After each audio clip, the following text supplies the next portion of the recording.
My name is Tayyab. I am the International Recruitment Admission Counselor at Mount Allison. With me is Christa and Adil, and I'll have them introduce themselves. Good morning, good afternoon, good evening, everyone.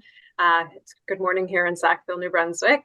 My name is Christa Maston, and I'm the International Student Advisor at Mount Allison. So if you're joining us in the fall, we will get to meet and we'll connect lots through your studies at Mount A.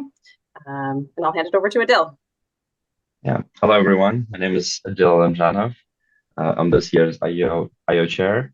Originally, I'm from Kazakhstan. I'm going to my fourth year studying computer science and math. I've been bugging all of you all summer with emails and posts on Instagram. So yeah, that's me. Perfect. So in this webinar, we will cover a few things. So we'll start off with some admissions reminder and some housekeeping things, and then I'll pass it along to my folks at the International Center, so Christa and Adil, to cover some arrival and international orientation stuff and also some information about study permits and travel. And at the end, we'll have the question and answer session. So you would see a Q&A option on this webinar, so feel free to drop your questions at any time and we'll get to them at the end of the webinar. Also, a reminder that this webinar is being recorded, so it will be posted afterwards. So starting off with some admissions, a reminder, if you haven't sent us your official final transcript, you should talk to your school and have them send it to us directly. Or you can provide us with your final exam transcript plus a verification detail. So for example, students joining us from India, if you've completed a CBSE, you would provide us with the final CBSE transcript plus an admit card. Students joining us from West Africa, if you have completed the West Africa Examination Council examination, you would provide us with your final transcript plus a scratch card. So as long as we can verify your grades online, please send us all the information that we need, or have your school send your transcripts directly to us. On this slide on the right side, you would see an email address, which is admissionsteam@mta.ca. You can have your school official send us your transcripts directly to this email. If they prefer to send it through mail or fax, that information is also attached there. Secondly, most of you should have applied for a study permit by now. So please keep us updated regarding your study permit status. So the email address international@mta.ca. Please email us, and if you have received an approval, send us a copy of your approval letter. If you've received a refusal, unfortunately, please let us know so we can advise you what steps you can take further. Or even if you're still in process, you can always let us know if you're concerned. Right now, if you've applied, if you've been waiting for a very long time, we suggest that you wait for another maybe 1 or 2 weeks until the end of August before letting us know. And if you don't hear anything back by the end of August, let us know and we'll provide you with further resources and other steps that you can take moving forward. The third part is joining the incoming students Facebook group and following the Mount MTA International and Mount MTA IO pages on Instagram. This is so you can keep getting communications regularly, and also it's a great opportunity for you to start making friends right away before you even come here. It's always refreshing when you come here and you get to meet the people that you met online earlier. And the last part is very important. Please keep checking your @mta.ca email regularly. At this point, most of you should have it set up. If you do not, please reach out to us. You can email us through international@mta.ca. If you've forgotten your password, you'll have to call the computing help desk. Again, if you're not sure where to start, it's always good to email us and we'll guide you through the process. But everyone should have access to your Mount A email address, and a lot of communication is being sent directly to your email address. So make sure you set it up and keep checking it regularly. For further details and for more information, you can visit our website, so www.mta.ca/admitted. It gives you further steps that you can take after getting admitted. The second part is course registration. This is very important. Everyone should be registered for courses right away, just because it gets very competitive. And if you're not registered in any courses and if you're waiting for until you come here to register for courses, chances are that you might not find the courses that are required for your degree and you might end up on the wait lists. That could cause a lot of trouble. So it's always better to start early and register for courses as soon as possible. To be a full-time student, you must be registered for at least 3 courses each term. However, the full course load is 15 credits, which is 5 courses each term. This also makes sure that your accounts are updated appropriately. So if you're not registered for any courses, or if you're registered for less than 3 courses, our system will read you as a part-time student, so your account will not be correct. Course registration is done all online through a portal through a service called self-service platform, and you will require your Mount Allison username and password to sign in. So talking back to my last slide, if you don't have your username and password set up, please reach out to us as soon as possible so we can guide you through it. If you go online, we have a step-by-step guide. You just have to go on Google and type Reg Help and Mount Allison University, and it should give you a step-by-step guide on how to register for courses.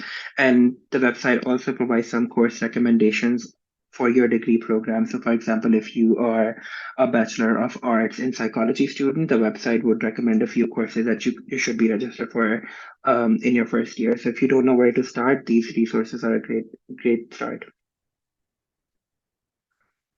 If you are not registered for courses and if you are on the wait list, I wanted to touch base on how the wait lists operate. So when a student drops a course, the first person on the wait list gets an email to offer them to register for that course.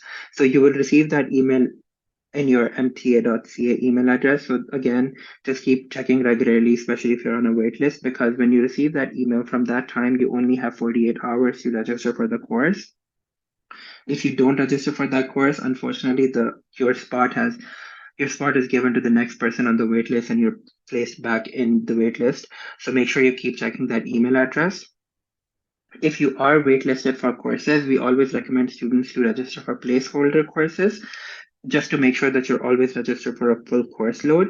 And later on, when you're offered a spot into your waitlisted course, you can just drop the placeholder and then register for the course itself. There are no waitlists for labs or tutorials. We've received a lot of emails from students being confused about how to register for labs and tutorials when the course is on a waitlist. So if you are waitlisted for a course which requires a lab or a tutorial, you will only be able to register for it when you get offered a spot into the course itself. And just to provide you some resources, if you need any help, you can reach out to the academic advisor. The email address is advisor@mta.ca. They can help you with degree planning and they can also help you choose courses. And another email address is reghelp@mta.ca. This is if you're confused about how to register for courses, or if you're receiving an error while you're registering for courses, you can email them and they can guide you through the process. Another very important thing is housing. So if you are planning on living on campus, please pay your housing deposit of $800 and fill in the housing application form as soon as possible. At this stage, housing gets very competitive, so it's always advised to start as soon as possible. If you're living on campus.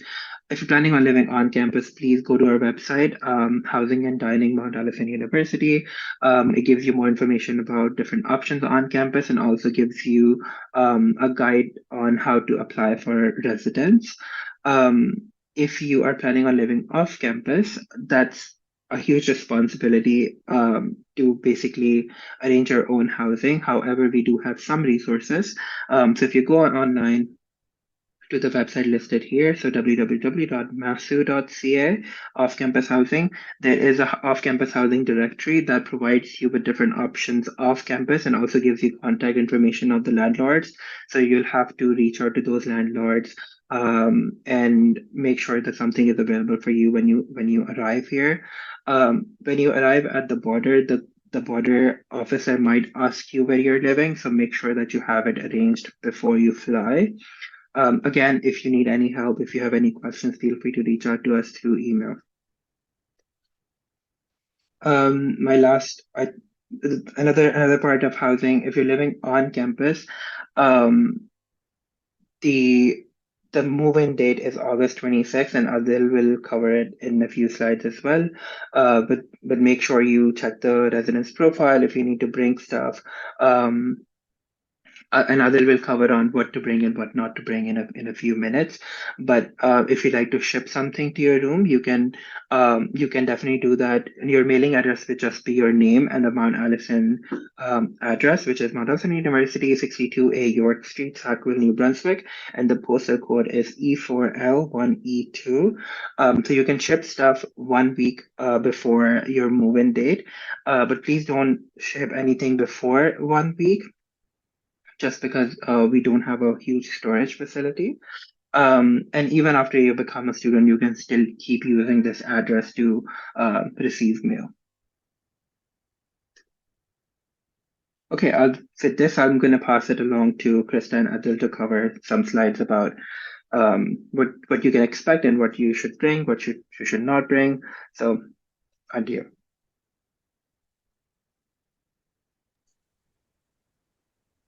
Okay, so what should I bring from home? Well, one of the most important things is the passport and your study permit approval letter. There will be more information on the study permit approval letter, but you're going to need that at the airport, at the first airport that you arrive to receive your study permit. Also, global adapters for electronics. So depending on where you're from, the adapters that you have for your electronics might not fit the ones that we have here. You could also Google like what type of outlets does Canada have and then see if it matches. If not, then make sure you have adapters that match your electronics. Any prescribed medications, if you're on any prescribed medication and you fear that you might not be able to get it here, we advise that you bring it with you. Just make sure that if you're traveling by air, that medication is allowed, you're allowed to bring it through customs. I think you can just go on the like any airline website and there's a list of medication that is allowed and not allowed. Also, any favorite non-perishable food items or spices from home.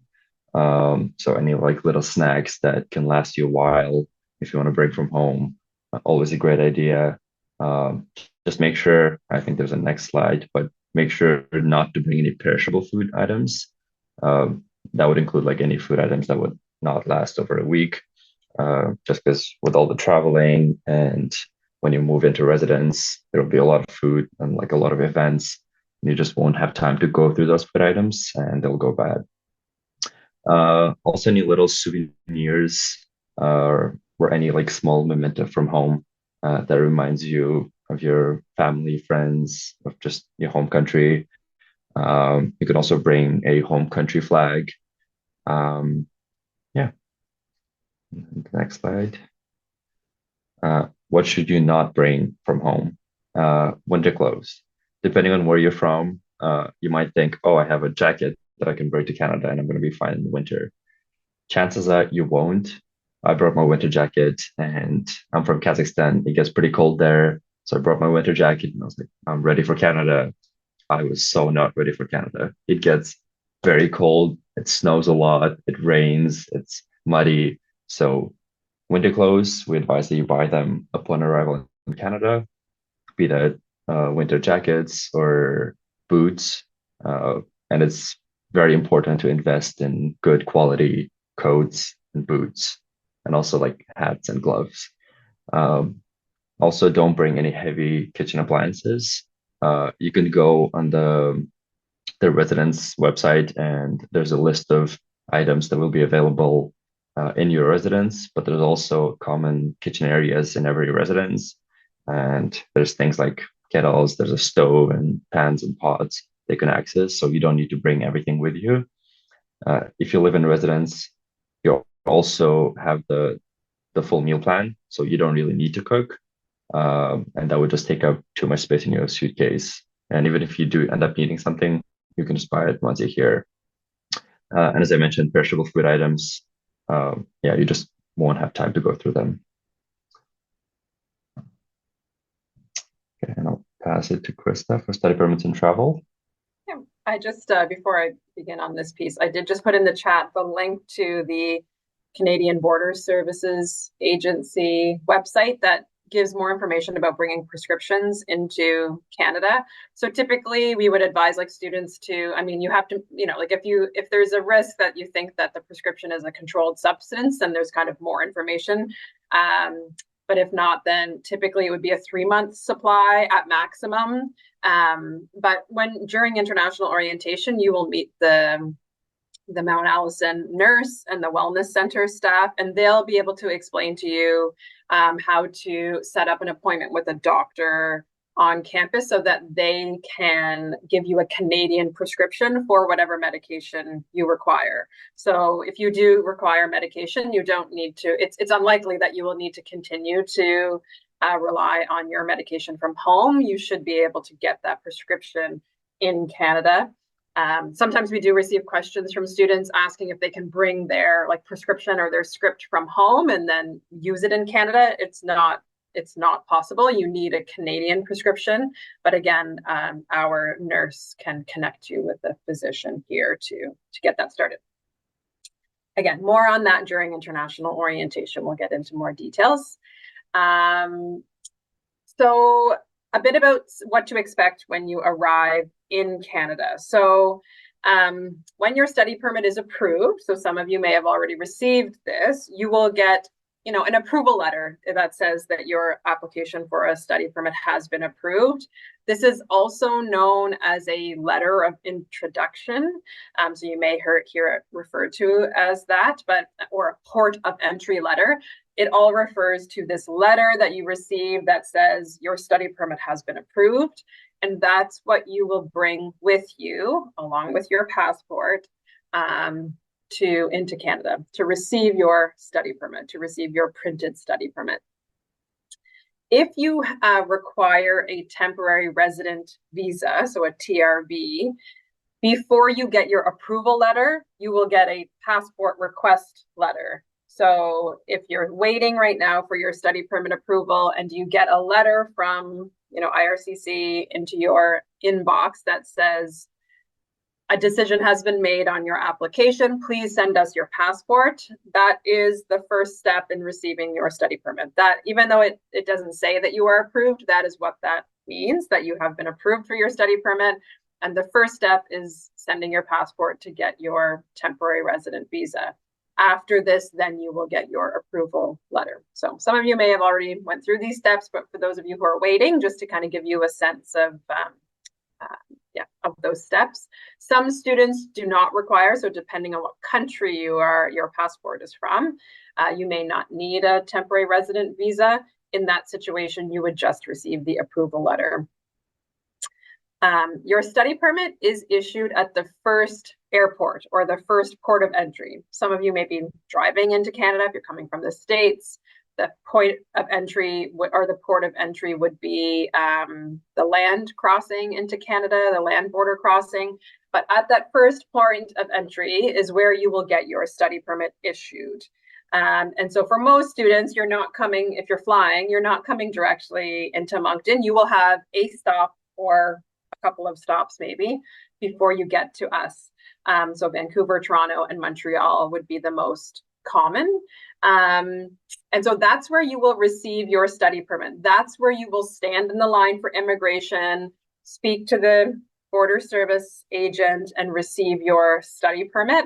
So that's important for you to note because you want to give yourself enough time at the airport in that connection time to receive your study permit. And so we have been told by border service agency that 3 to 4 hours would be a good idea. We've heard from students, depending on when you're coming in and your particular situation and how many people are arriving at that time on flights, it could be more than that, it could be less. If it happens that you miss your connecting flight, that sometimes happens, and that's just kind of a part of international travel. You could decide to give yourself more of a connection, but then you have more time in the airport if you get through quickly. But again, we recommend 3 to 4 hours to have a connection to get your study permit. Tayyab, you go to the next one. Okay, so as I noted, again, for some of you, you have traveled internationally many times, and so this won't be news to you, but for those who may be less familiar, when you first, again, come to the first point of entry, so that first airport in Canada, you will look for the immigration signs and then go through the immigration kiosk, and that's where you will meet the Canada Border Services officer. And then, so you'll give your passport and your approval letter. Students often ask, like, what do I need to bring? And so I'll tell you at minimum what to bring, but really you should be as prepared as you can with your documentation when you're coming into Canada, because one officer may ask very different questions than another officer. So it really kind of depends on, a lot of times it depends on the officer, what kind of information they might require or ask of you, which is pretty typical of going through international borders. It kind of depends on who you meet, what kind of the questions they ask you. Some students will report that they didn't ask anything and they came right through. Others will, say that they had more questions for them. So at a minimum, you want to have, again, your passport, of course, your approval letter, your letter of acceptance from Mount Allison. So that letter that you used for your study permit application that confirms that you've been accepted into what program, and those other details. A lot of times officers will ask of proof of funding. They might even ask for proof that you've paid your tuition. Now, at Mount Allison, many of you have paid, all of you will have paid a deposit at the very least, and so you should have proof of that. If they ask for proof of tuition, if you haven't paid it yet, that's okay, because at Mount Allison, it's not required for you to pay until the middle of September, but you should be prepared if you don't have your tuition paid. You should be prepared to show the documentation to say, here's where the money is, even if it's like your foreign bank account, or, you should be able to explain to an officer where the funds are and how they are accessible to you to pay for your tuition.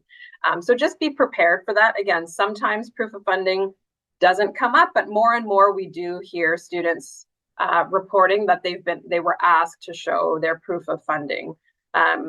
Another rule of thumb is, like, you could bring your documentation. You were required to show proof of funds for your study permit application. So you should have that documentation with you. But again, any payments that you made to the university, you should also just have those with you. You might also be asked, like Tayyab had mentioned, they might ask you where you're planning to live and do you have confirmation of your housing. And this doesn't need to be something official, like an official letter from the university, but you should be prepared with those emails. So if you're a resident student and you received the email to say, congratulations, you have been placed in Campbell Hall, just have those emails accessible to you. It's the same with course registration. You don't need to have an official confirmation letter, but you should be able to access your self-service to show the officer, like, these are the courses that I'm registered in. Again, you may not be asked for these things, but it is best to be prepared. So a final word on travel is making sure before you leave that kiosk, before you leave that border service agent, please look at your study permit and make sure that the information is correct. Now, you might say, what information in particular that am I looking at? One thing is, like, your name and your birth date. So if there are any errors or typos in your name or your birth date, it will impact you receiving a social insurance number. So the passport and the study permit must match. Again, that's not common, but it's always a good idea to check. And then the other important note is there is a condition noted at the bottom of the permit, and I'm going to show you. Oh, sorry, Tayyab, do you mind going to the next slide? I'll just show you the where the condition. So this is an example of the study permit. So this is what you'll receive at the airport. So again, you can see where it has your, I've blacked out, or I've blanked out the names, but you can see where the names and the birth date would be. So you can check that. But then you'll see at the bottom, it says conditions. And this permit says may accept employment on the campus of the institution. So oftentimes it will say may accept employment on or off campus. You need to, like, it's really important that you check to make sure that that may accept employment clause condition is on there. To be honest, it doesn't matter what is followed. Sometimes the wording is a bit different on campus, off campus, but that may accept employment condition needs to be on your permit for you to be able to get a social insurance number. Service Canada will not issue a social insurance number if you don't have that condition. And if you're a degree seeking student at Mount Allison, you are eligible for work. And so you should see the may accept employment. I don't know if I have any exchange students on here. For exchange students, it would be different, or actually that it doesn't matter because exchange students aren't getting study permits. But yeah, so don't be afraid. I know it might seem intimidating when you're speaking to the Canadian border officer, but don't be afraid if you see an error or if you have a question, like maybe again, like you see a condition and it doesn't look exactly like what you expected. Don't be afraid to say, like, can you please explain this condition? The advisor at my school explained that I should see may accept employment. I speak to CBSA officers often, and they will say, you should tell your students to check their permits. It's a lot easier for them to correct it on the spot versus you leaving and then, you getting to campus and realizing that there's an error, and then you need to send your study permit, and sometimes it takes a couple of months for you to get it back with a corrected text. So it's much easier for you and for them to check it while you're standing there and ask any questions that you have. Okay, I'm going to go to the next slide. Okay, so we'll get to the fun stuff. So I'm going to go over just a little bit of information about what to expect with arrival and just registering, and then I'll hand it over to Adil to let you know what to expect during international orientation. So most of you have likely already registered for international orientation. You can see the link noted there.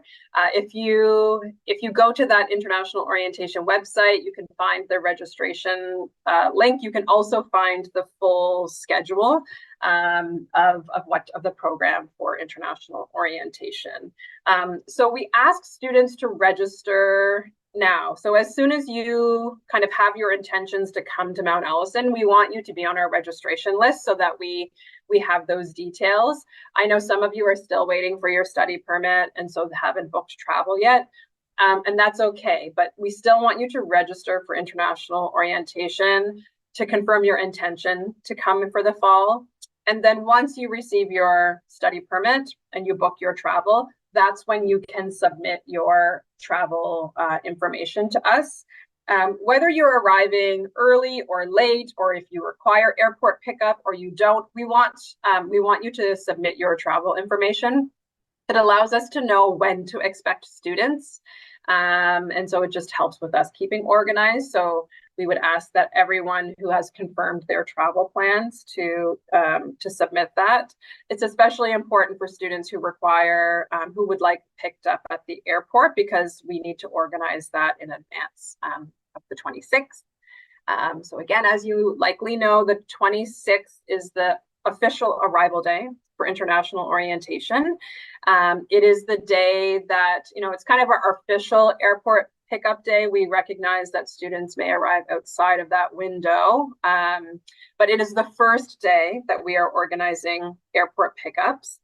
So we have a bus that will go back and forth between campus and the airport to pick students up.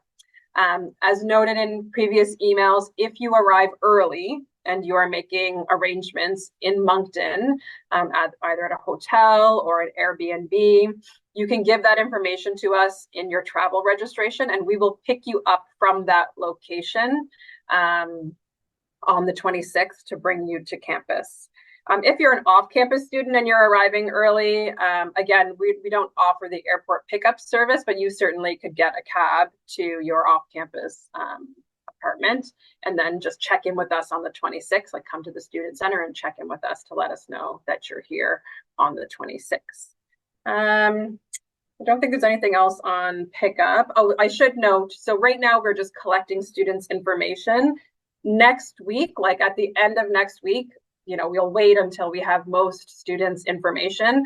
That's when we'll reach out and kind of give you more details. Like there might be specific instructions for you to what time we'll be picking you up. If you're at a hotel, for example, we might be picking you up at 9 a.m. It might be 11 a.m.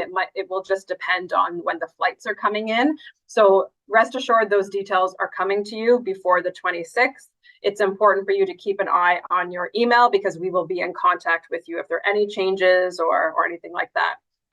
Also, if you're traveling and you have delays or changes, you can send me an email. I will be checking my email just like a phone during international orientation. And so if you send me an email, I will receive it and get back to you if you need to update us with your travel.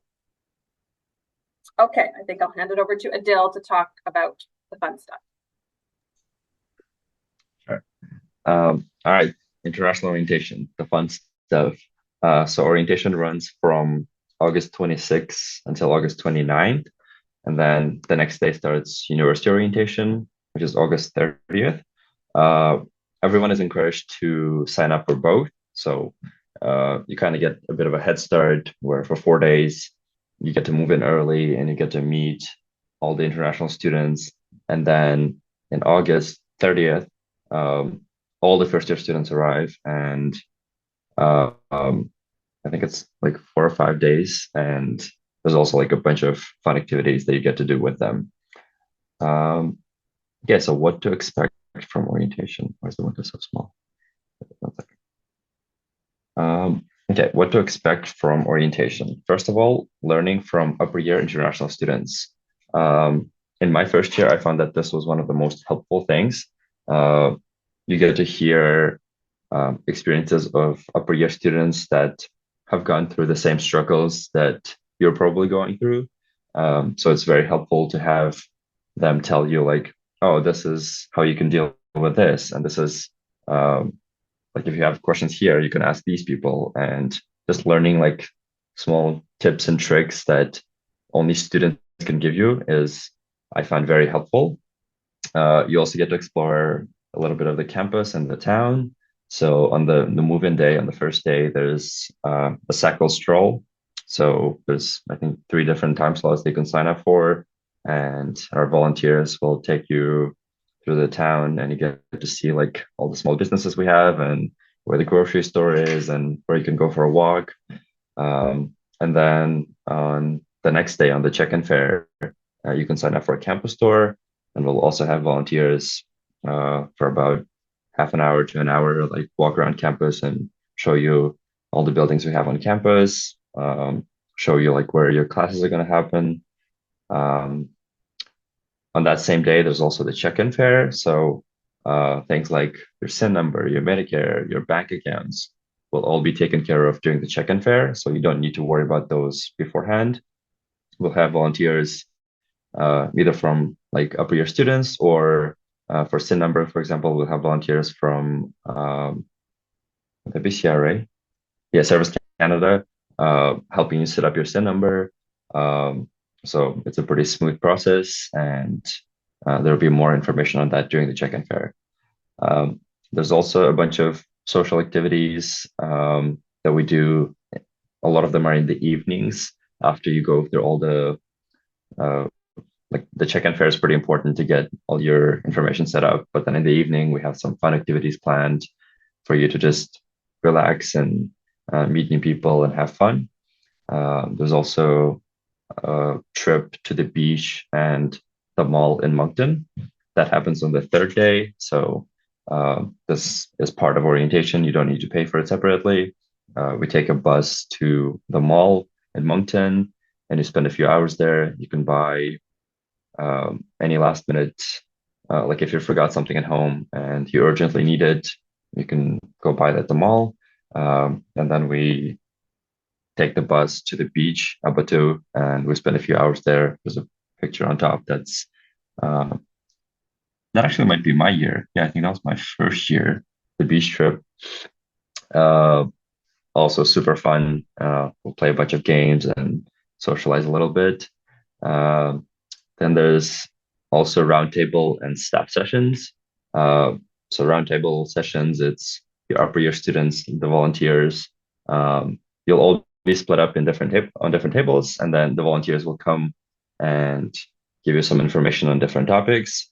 And I find that it's, again, very helpful to hear that from students and get like a student perspective on things versus just your professors or staff members telling you like, oh, this is how it should be done. But there's also staff sessions on the last day. There's like we have 4 or 5 different sessions on academic support, on immigration, like health and wellness. So you will receive a lot of information, and I recommend getting bring a notebook or even your laptop, your phone, and taking notes, because there will be a lot of information and you don't want to miss out on any of it. Okay, I can't see the bottom. Oh, I guess that's it. Yeah, so that's orientation. There's also a mentorship program. So a mentorship program is a program where you, as a first year student, get paired up with an upper year student. And that can be either an international student or a domestic Canadian student. And the idea is that they are there to mentor you and to help you get through university life, through social life. And you'll meet up with them like once or twice a month, and you can go grab coffee with them. You can go for walks with them and just plan any fun activities. And if you have any questions, you can always reach out to them and they'll be able to help you. There's also a bunch of fun trips that we organize throughout the semester. One of the main ones is the trip to PEI. So that's the neighbor province, Prince Edward Island. And that trip is happening on September 28th. It's a full day trip. We stop at a few different locations, like explore downtown a little bit, go to the beach. So this program is like definitely worth signing up for. Last year, I was the head mentor for this program, and this year I'll be volunteering as a mentor. So one of you will be my mentee, and I'll show you around town and answer any questions that you guys have. Yeah, I think that is it for me. Yeah, I think now we can take any questions that you guys have. Sorry, I just wanted to mention, I realized that we didn't mention it maybe in the what to pack, but I know Adil had put together a post on Instagram about it, but so it's up to students, but sometimes we hear from students who don't bring any kind of traditional clothes that they wish that they would have.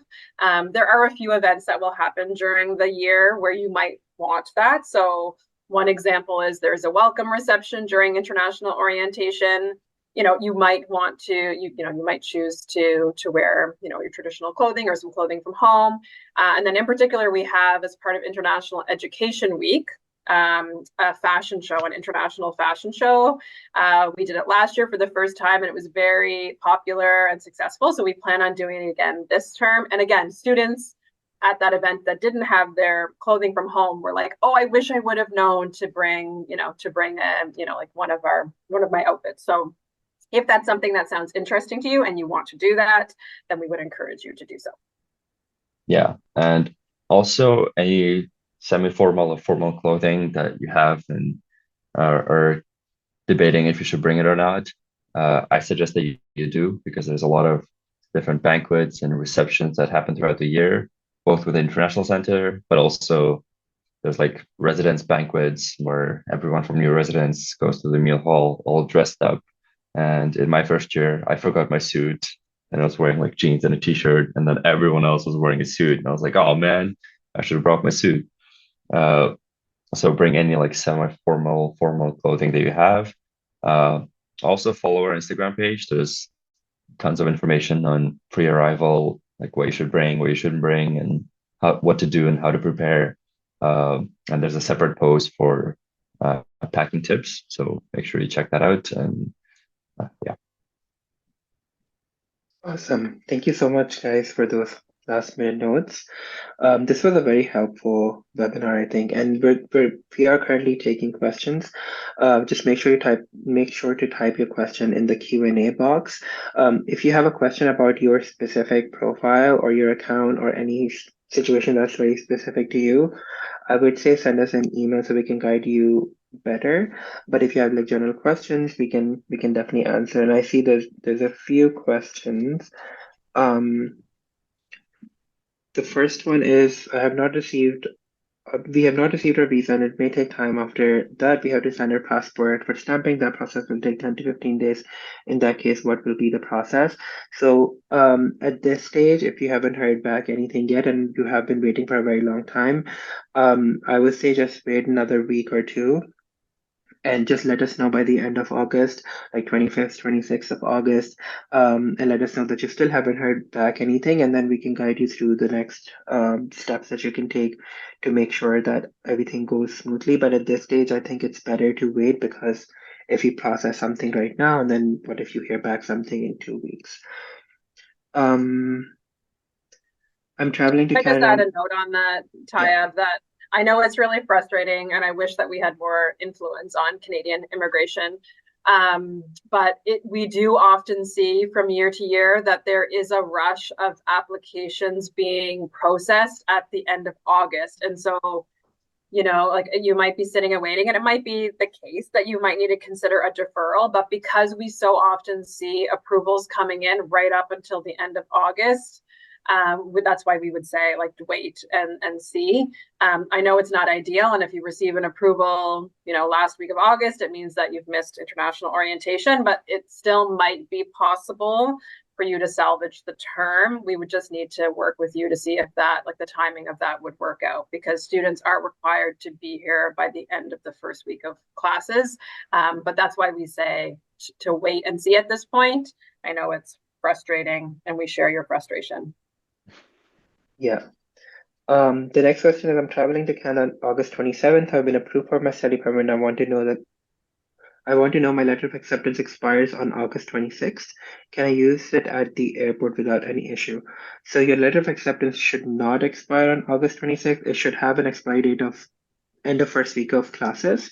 So if your letter of acceptance says August 26th, please send us an email and then we can fix it. But it should be the end of first week of classes. So as long as you arrive to Canada before that date, you should be fine. An email notifying that I've received a study permit. Can I make sure whether it has been received?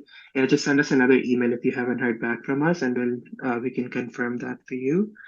My flight arrives at 11 p.m. Will there be airport pickup for that? So that's a good question. So I'm not sure what day you're arriving on, but even if you are arriving on our arrival day, the bus shuttle that we have will likely end earlier in the evening. So again, I'll be sending information out to students with specific kind of information or details on what to do if you're arriving late.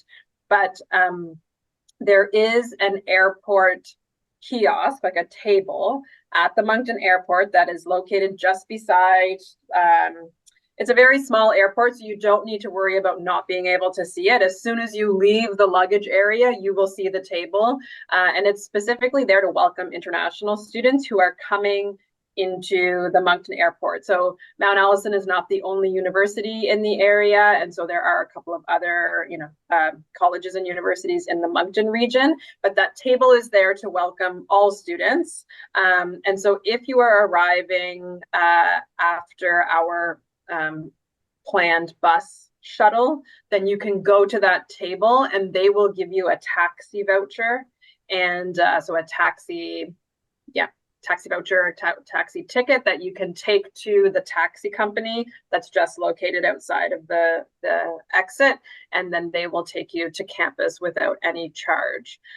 So again, there's more instructions coming on that, so that you know exactly what to do if you're coming in late at night.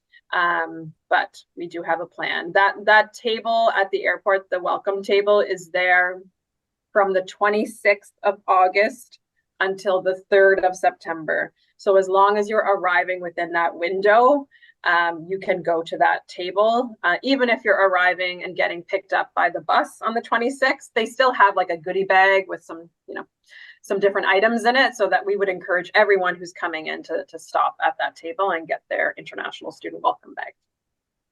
Awesome. I wanted to ask if the visa does not get approved till the required date, then what could happen? Also, my program is Bachelor of Science in Aviation, which is only available for September intake. What could be the possible outcome?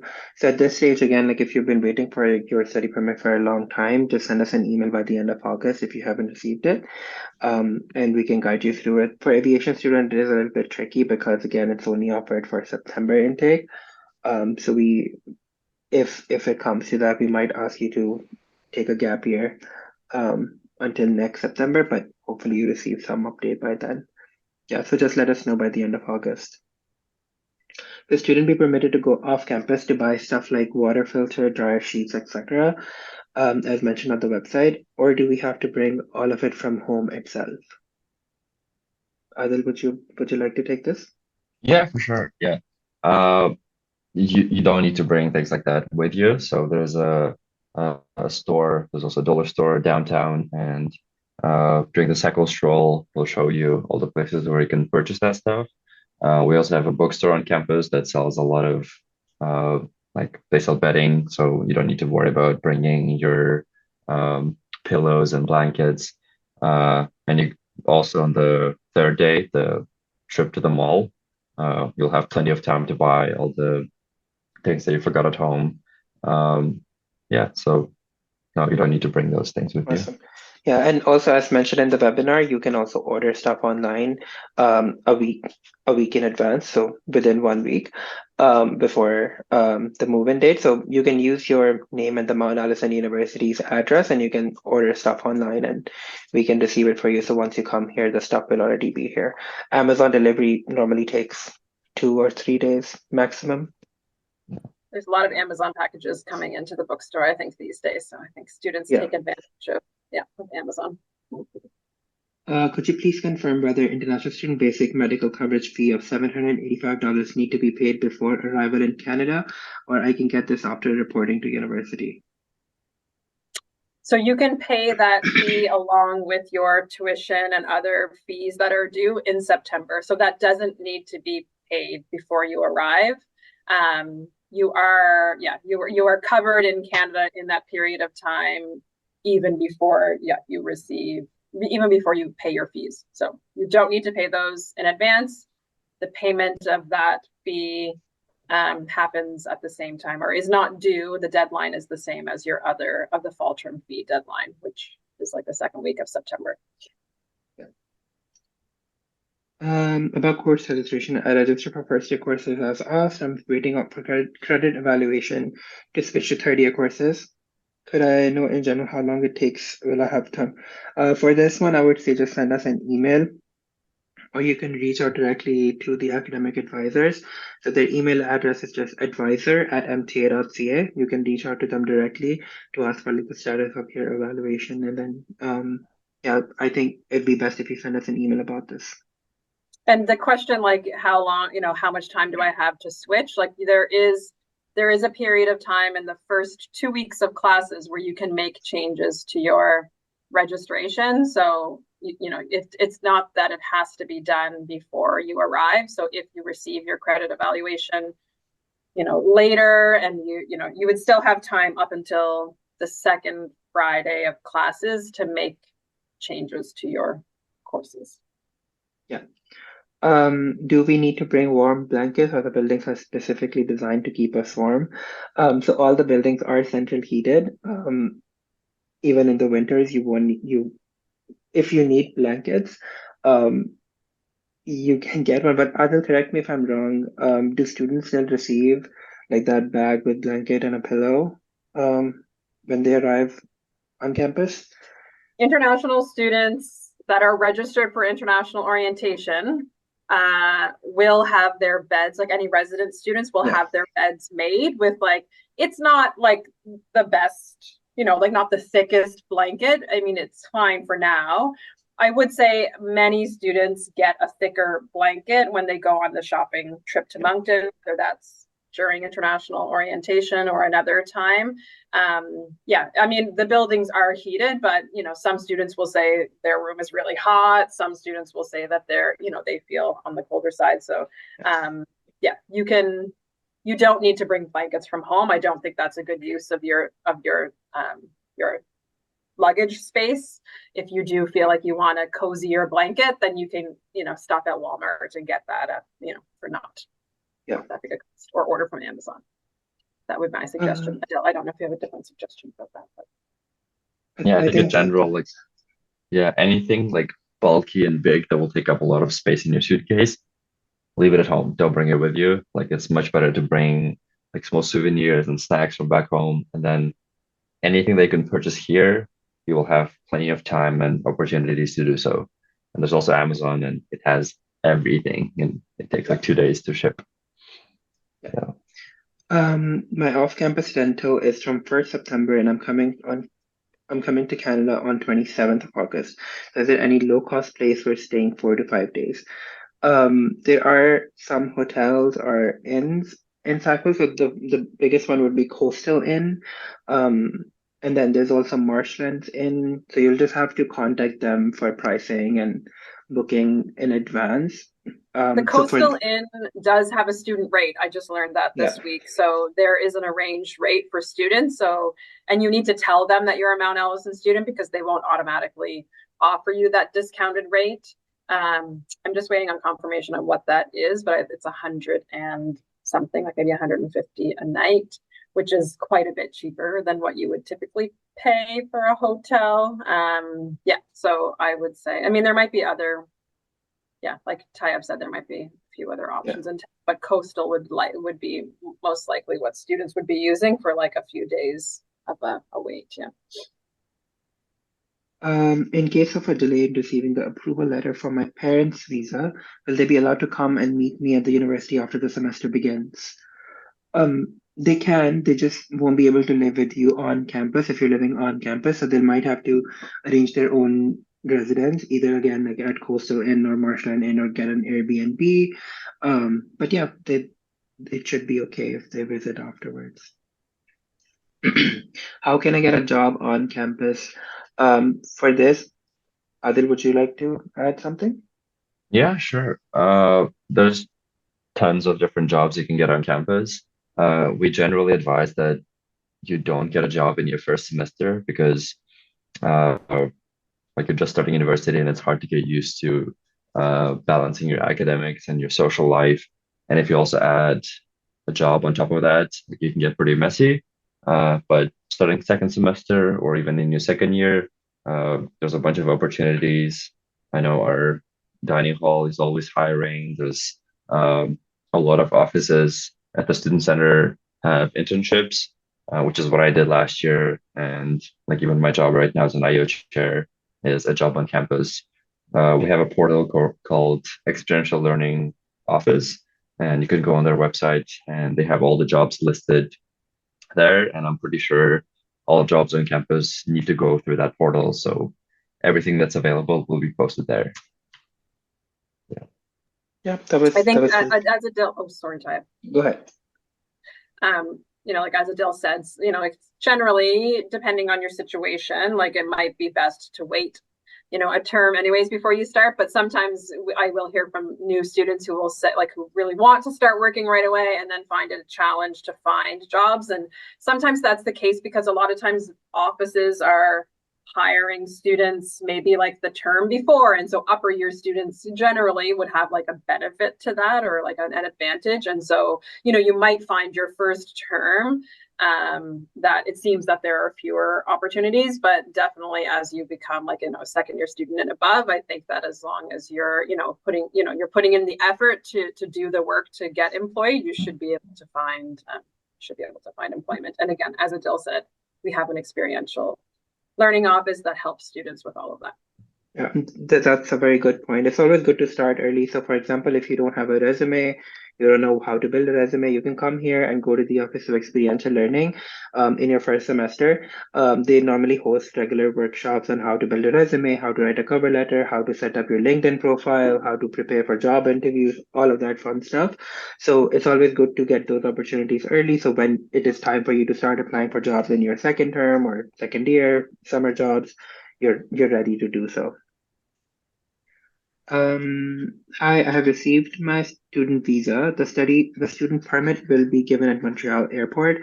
So yeah, as discussed in the webinar, you will have a approval letter by IRCC that you need to bring with you wherever you arrive. So if you're arriving on Montreal Airport, you will meet the CBSA officer there, and they will print out the actual study permit for you. And again, it's very important to go through all the information on the study permit to make sure everything is correct. On that note, if you haven't sent us your study permit approval letter, please do so by email. You can send it to us through email through international@mta.ca.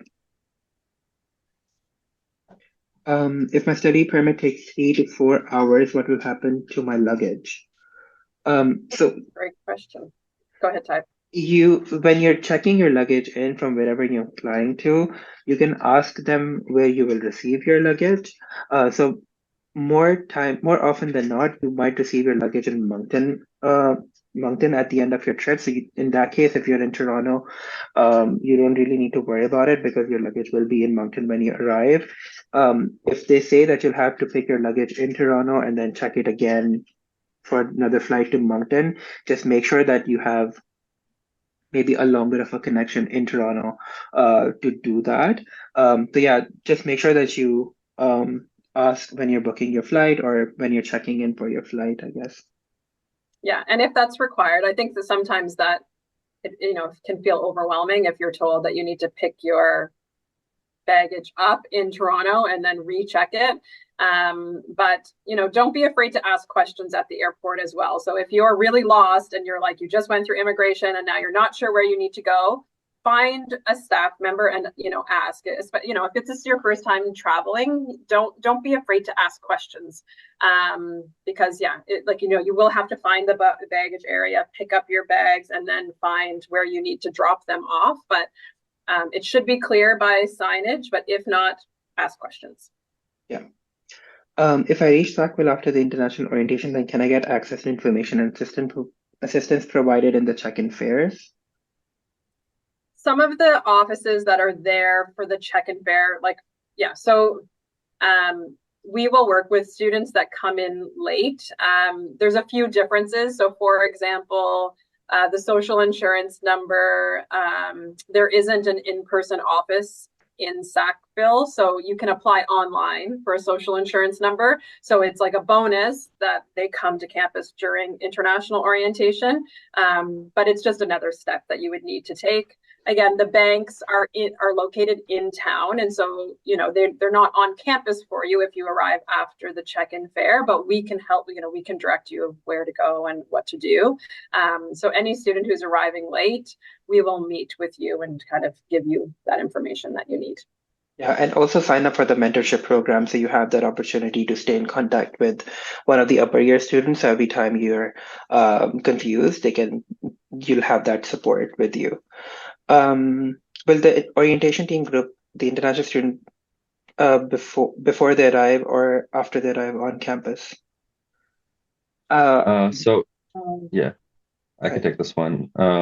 Group the international students. So we only group the students for like 1 or 2 events, and the grouping will happen before you arrive. And I'm guessing like you're asking because you want to be paired up with someone that you know. Again, like it only happens for the scavenger hunt and the karaoke night on the last day, and by that time you will have met tons of different people, and it's also a great opportunity for you to meet people in a smaller group and get to know them better. So if anything, I think it's better for you to have people that you don't know in your group to broaden your friend group and get to know more people. But yeah, the grouping happens before you arrive. Awesome. For the BSc in aviation students, after the first semester, how do we register for the second semester courses? So you should be registered for your second semester courses right now. Registration is open, so you can start right away if you haven't done so already. So registration is open for a full year instead of 1 semester. So right now you are able to register for fall term and also for the winter term. So if you haven't done that, I would say register as soon as possible. And again, if you need any help, feel free to reach out through email. In regards to the meal plan, will it include any stores or restaurants that sell food on campus other than Jennings Dining Hall? So Jennings is meal plan is normally only applicable in Jennings, um, and it has a lot of different food options like vegetarian, non-vegetarian, vegan, halal, um, so many others. There are other cafes on campus. So there's a cafe in the bookstore, and then there's one cafe, Gracie's, in the student center. You can use your mounting money to access those cafes, but that's not included in the meal plan. You'd have to recharge your mounting money. How to book for off-campus residents. So this is something that you'll have to um, it will be your responsibility to do that. Start as early as possible because again it gets competitive. There is a directory on on our website where you can go and get contact information of different landlords and start contacting them to see if there's anything available. If you need more help, just send us an email. Can we get the university swag price list? You can go to our university's bookstore's website, and they should have prices on it. You can also order stuff online through the website. Does Sackville have good transportation to commute to places around it? Sackville is a small town, which means everything is on a walking distance away, so most people just walk around. There is a cab service that you can take if you're traveling from one end of the town to the other. But yeah, most people just walk around. It's a very walk friendly or walkable town, I would say. Is there space available in on-campus residence? There is some space available right now, but again, you'll have to apply at ASAP. It gets very competitive. There are some beds available as of right now, but if you delay it even further, chances are that you might be placed on a wait list. So it's always good to start early. Do you think buying gadgets that side would be more cheaper, laptop, iPads, etc.? Adil, do you have any experience with that? Uh, in general, it's not too much cheaper, but if you buy something from Apple, they have student discounts and you can use your Mount A email and they give you like 10% off or something. It's pretty easy to buy gadgets here. So if you don't have anything yet and you don't need it at home, like you can come purchase it here. There's a lot of stuff you can order on Amazon or there's a website called Best Buy that has pretty good prices on electronics. Yeah, Yeah. perfect.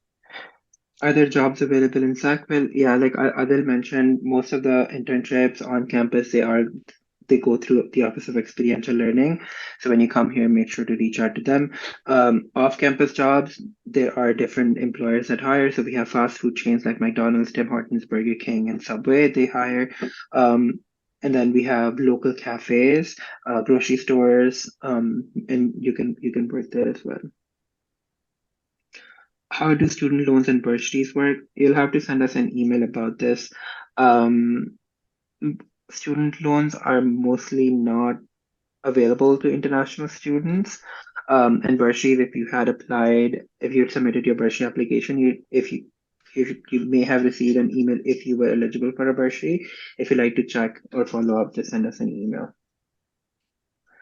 Can I stay in university for a few days if my off-campus rental starts from 1st September and I have early in Sackville? So that's a no. You'll have to arrange your housing for those days that you're arriving early. So like Christa and I mentioned earlier, there's different options like Coastal Inn and also Marshlands Inn, and everything is on a walking distance away, so you don't need to worry about how far they are.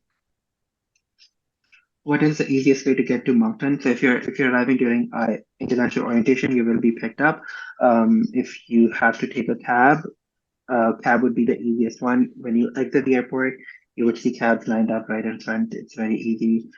It's about 30 minutes drive from Moncton Airport to Sackville. How do the communal bathrooms work? Um, So they are shared bathrooms. There's different kinds. Some of them are like public washrooms, some of them are like private washrooms, but they're shared between a few different rooms.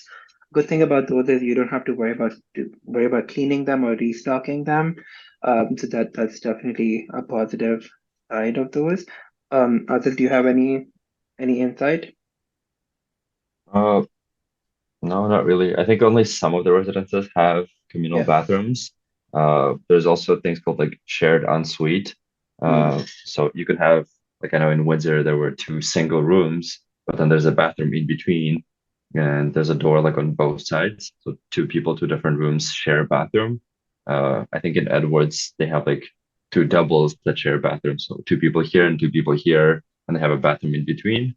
And then there's also communal bathrooms that on every floor, like there's a few bathrooms and um, everyone is free to use them. So sometimes like they can all be taken and you have to wait, but generally like at least Yeah. two or three of them will be empty. A Like lot of no students problem. hesitate when they think about communal bathrooms, but as a student, trust me, when you don't have to worry about cleaning bathrooms, with an already busy schedule, you will definitely appreciate that.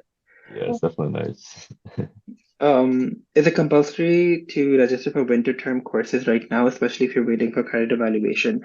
I would say yes, go ahead and register in a full course load. And once you get your credit evaluation, you can just drop the courses and register for your upper year classes. But you should always be registered in a full course load. After first year, is it possible to have the 2 meals a day plan, or is it for select group of residences? Um, you can purchase a meal plan. There's different kinds of meal plan. There's an unlimited one, and then there's a few meals per week one. I'm not exactly sure on how they operate, but you can send an email to housing@mta.ca if you'd like to get more information. I think Um, they are correct, though. Like most residences require students to have an unlimited meal plan. yeah, I think there are a couple of the satellites and like Charlotte, they're a bit further away from the meal yeah. hall, and I think those residences, and yeah, I think you have to reach out to housing to get the details. But there are a number of residences that allow you to have a two Yeah. meal day plan.